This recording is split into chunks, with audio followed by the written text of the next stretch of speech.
இன்னைக்கு எங்கள் சம்மந்திக்கு மதிய விருந்து சாதம், கதம்ப சாம்பார்.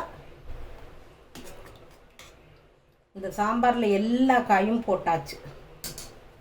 உருளைக்கிழங்கு ரோஸ்ட், சோயா பீன்ஸ், பதக்கல் கறி, கோஸ் பொரியல், வெந்தய குழம்பு, பருப்பு, ரசம், தக்காளி ரசம், பருப்புக்கு நெய். இது மீன் குழம்பு. மீன் எடுத்துக்காமீங்க. மீன் குழம்பு.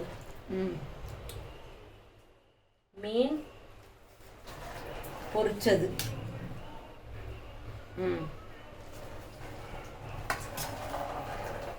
பாயசம், பால் பாயசம், சேமியா பாயசம், தயிர்,